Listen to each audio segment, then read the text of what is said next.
According to some estimates, up to 40% of Christian youth who are raised in the church end up leaving Christianity when they leave high school. Now, many return perhaps in the years or decades to come, but nonetheless, 40%, that's pretty depressing a number.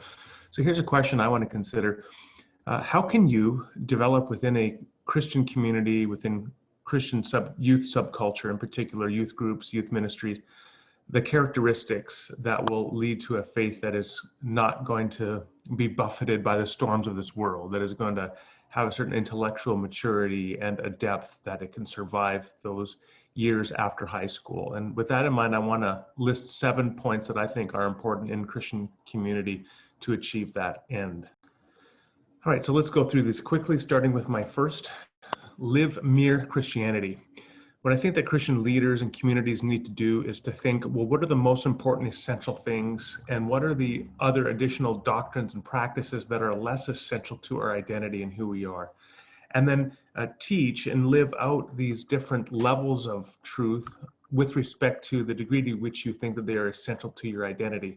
In other words, if you think that the earth was created 6,000 years ago, for example, but you recognize that that's not essential to what it is to be a Christian, then don't force that as an obligatory belief upon young adults, that they have to think the world is 6,000 years old. Understand what mere Christianity is, allow them to understand what that is as well, and they can have additional convictions, as should you, but you don't have to feel that when those additional convictions are threatened, that your very Christian faith is threatened.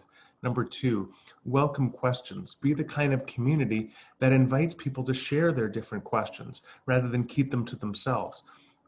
I was once in a church, and they were advertising Christianity Explored, which is like the Alpha Course, and it's a place the pastor said on this Sunday morning service, he said, Christianity Explored is a place where you can go on Tuesday nights to room 204 and explore the big questions. And I thought, well, that's great that you have room 204 on Tuesday nights, but why isn't the church generally a place where you can explore big questions? The more that churches and youth communities, youth ministries are open to welcoming big questions anytime, the healthier I think those communities will be. Number 3 is recognize mystery. Recognize that you're not always going to understand everything, that it's not always going to be worked out, that it's okay to have some questions that you're not sure how to answer, that you're still wrestling with, but you're keeping an open mind and you're recognizing the complexity and the difficulty of life. Number 4, disagreement is okay. We don't all have to agree. When you force conformity on people within your belief community, then it makes it a lot more difficult when conflict arises for them to stick around. And it also means then that they're going to end up with a very unstable faith that's very intolerant of others. Number 5, don't stigmatize doubt. Not everybody's going to agree with the answers you have. Sometimes they are going to continue to ask questions. Sometimes they're going to continue to doubt.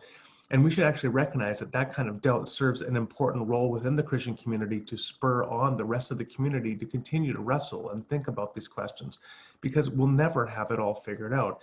And those who continue to doubt really keep us on our toes and keep the community invigorated and fresh. Number 6, don't straw man others.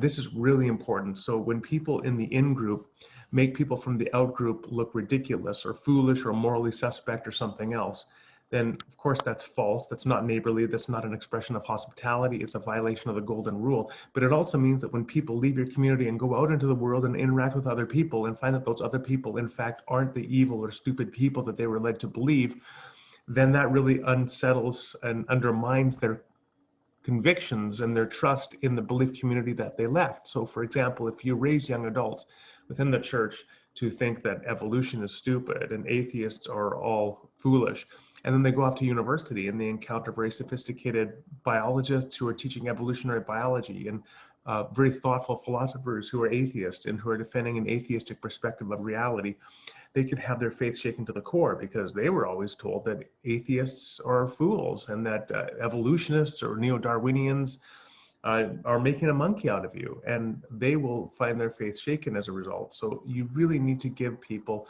an appropriate nuance, an appropriate appreciation for the strength of the intellectual integrity of the views of other people. One way to do that is to invite people with different beliefs into your community to share in an extension of neighborliness, to get to know them, and then help to give your community a more nuanced perspective of the world around them. And finally, number 7, love above all. communities that are bitter, that are angry, that are hypocritical, those are the kind of communities that produce people who are bitter, angry, and hypocritical, and who often have very unstable, resentful faiths and end up becoming, sometimes leaving the faith, apostatizing, rejecting it altogether, and then bringing that hostility that they had before when they were a Christian and now turning it back onto the church.